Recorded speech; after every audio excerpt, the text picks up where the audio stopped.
안녕하세요. 마스터 김입니다. 오늘은요, 도장 용어 및 단위에 대해서 설명해 드리도록 하겠습니다. 자주 사용하는 현장 용어를 좀 정리를 했는데요. 내용은 많지 않으나 도장 작업 시 사용하는 용어들이 어떤 것들이 있는지 한번 정리해 보았습니다. 뭐 가볍게 만들어 놓았으니까요.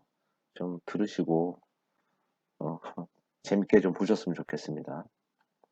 자, 가장 많이 사용하는 잘못된 용어. 잘못됐다는 용어보다는 현장에서 지금 외래어를 많이 쓰고 있습니다. 특히 일본어, 잘못된 일본어도 있을 거고, 뭐 이런 내용들을 쓰고 있는데, 한번 보도록 할게요. 많이 쓰는 후끼.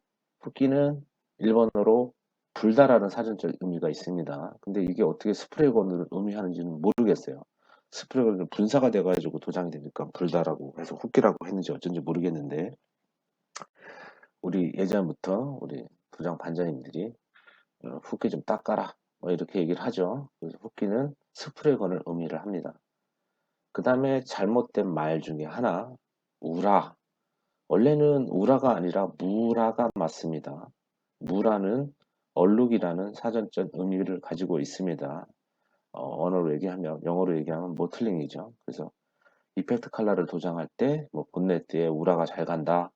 우라를 어떻게 하면 없애냐. 이렇게 얘기하는데, 원래 우라가 아니라 무라. 그 다음에 얼룩이라는 말을 쓰시면 더 좋겠죠. 그러니까 무라보다는 그냥 얼룩이 가는데 얼룩을 어떻게 하면 안 생기게 스프레이를 잘 할 수 있느냐 이런 식으로 질문하시면 좋을 것 같습니다.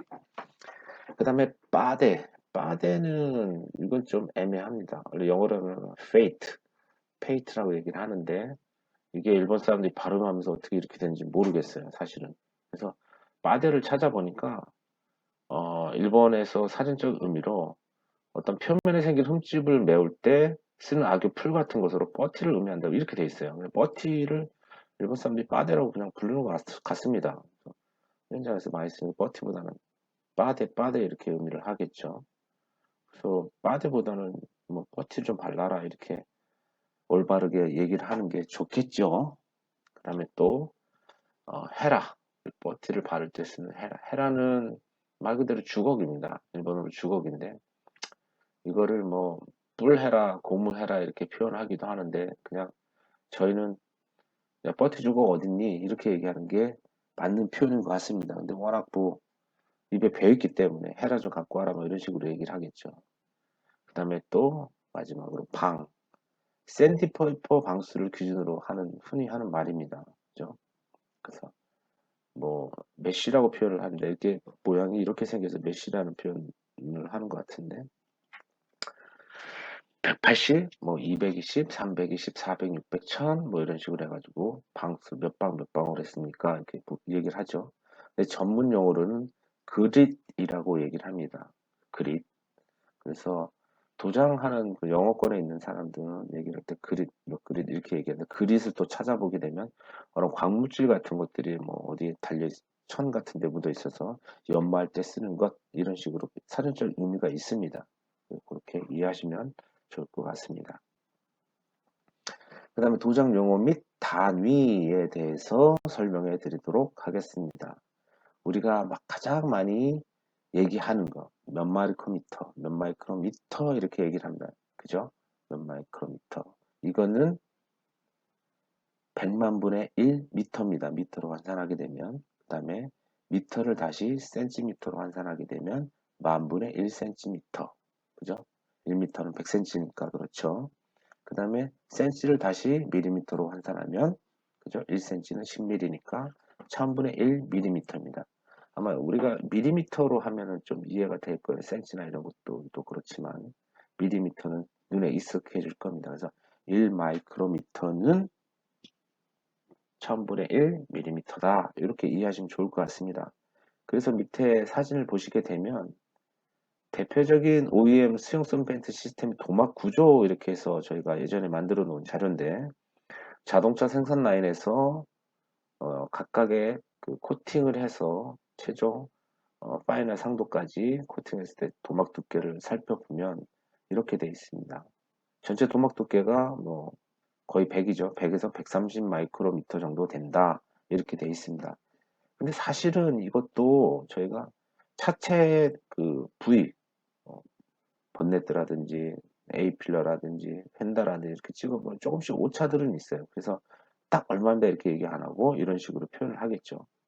그래서 보면 맨 철판이 어떤 기질, 알루미늄이 됐든 아연 강판이 됐든 뭐가 있겠죠. 그 다음에 아연 인산 피막을 입힌 것들이 있습니다. 그래서 1에서 2 마이크로미터 정도가 된다고 해요. 그 다음에 전착 프라이머, 전착, 차를 프레스 해가지고 성형을 띈 다음에 녹슬지 말라고 디핑을 하죠. 전기로 해서 이제 프라이머 코팅을 합니다. 그래서 이거는 한 18에서 25 마이크로미터. 그 다음에 중도, 서페이스에 있어야 되겠죠? 35에서 40. 베이스 코트 컬러는 10에서 20. 크리오 코트는 35에서 40 해가지고 토탈 이렇게 나와 있습니다. 그래서 베이스 코트 같은 경우 수용성에는 10에서 20 마이크로미터 정도로 여기 중도랑 투명이랑 비교해 보면 상당히 도막이 얇다는 얘기죠. 이렇게 표현이 되어 있습니다. 그래서 이거를 저희가 측정을 못해요. 어떤 장비가 있지 않는 이상은. 그래서 도막 두께 게이지 측정하는 것들, 뭐 여러분들 현장에서 가지고 계신 분들도 계신데 그렇게 해서 측정을 해야지만 측정을 할 수 있다는 얘기입니다. 요 옆에 거는 최근에 이제 근래 도장하는 OEM 생산에서 나오는 시스템인데요. 한번 보시게 되면은 전착하는 부분들은 이렇게 나머지 밑에 부분들은 이렇게 표시돼 20 마이크로 정도가 돼 있고 그다음에 프라이머 서페이서는 25 마이크로미터가 되죠. 그 원래 프라이머 서페이서는 프라이머하고 서페이서하고 합쳐진 말입니다. 중도 기능을 할 때 프라이머 서페이서 기능을 얘기를 하는 거고 프라이머는 말 그대로 방청 역할만 하는 겁니다. 중도 개념이 아니에요. 근데 요즘엔 보수 도장에서도 다 프라이머 서페이서 이렇게 나오죠. 그래서 요즘에는 그 자동차 생산 라인에도 구분 짓지 않고 프라이머 서페이스를 같이 혼용해서 쓰는 이런 시스템까지 개발돼서 사용을 한다고 합니다. 그다음에 솔리드 컬러 같은 경우는 벨 타입 도장으로 도장을 하는데 25 마이크로미터 정도가 올라가고 투명은 40 마이크로 정도가 올라갑니다.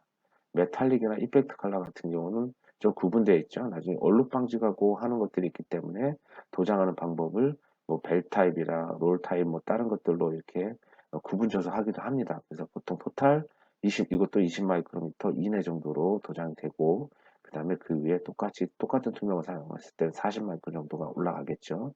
그래서 이렇게 표현이 되어 있습니다. 여기서 또 한 가지 단위를 보게 되면 여러분들 1K 시스템, 2K 시스템 이렇게 얘기를 합니다. 1K라는 거는 주제 하나에 신나면 신나가 하나죠. 한 가지만 혼합되어 있을 때 1K라고 얘기를 하고 2K는 주제 하나에 경화제, 신나. 경화제하고 신나 두 가지 물질이 혼합됐기 때문에 2K라는 표현을 합니다.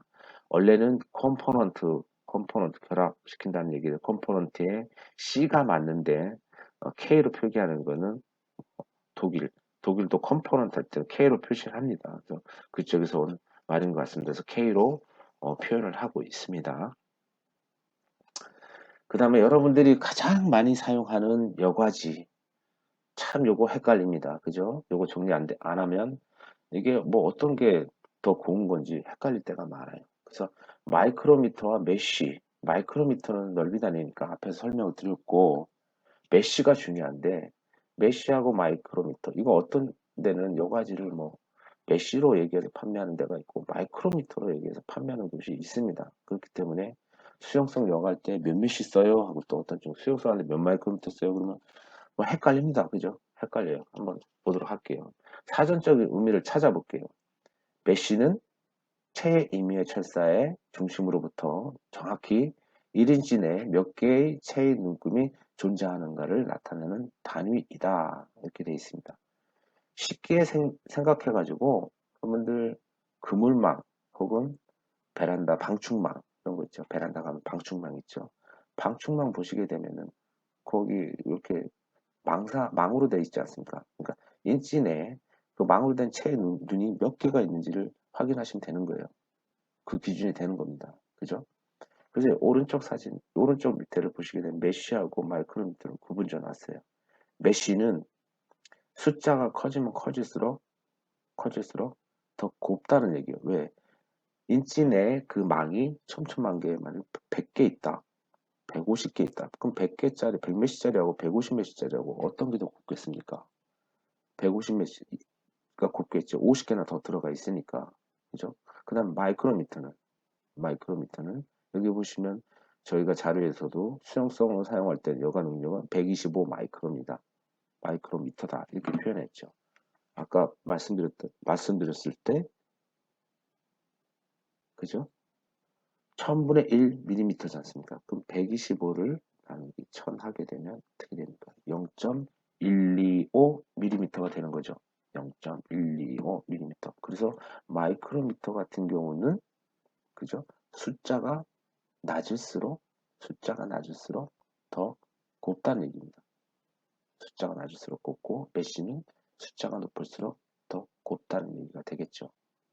그렇게 이해하시면 좋을 것 같습니다. 그래서 수용성 여과지를 사용하실 때 저희가 그 메쉬하고 마이크로미터를 헷갈려 하지 마시고 보통 보면은 저희가 어, 메쉬 기준으로 하면은 130 메쉬, 150 메쉬 뭐 이렇게 표현하거든요. 이 정도 선에 있는 것들을 보통 수용성을 씁니다. 너무 또 고우면은 잘 걸러지지가 않으니까 그렇게 돼 있고 마이크로미터 단위로 하면 여기 지금 보는데 120 마이크로 정도 된다고 합니다. 그러면 메쉬로 기준을 하면 한 이 정도 되겠네요. 120, 115 뭐 이 정도 되겠네요. 이렇게 사용하시면 되겠습니다. 자, 지금까지 뭐 재미있는 용어, 현장 용어와 그 다음에 단위에 대해서 설명을 해드렸습니다. 여러분 모두 마스터가 되는 그날까지 또 열심히 달려보도록 하겠습니다. 감사합니다.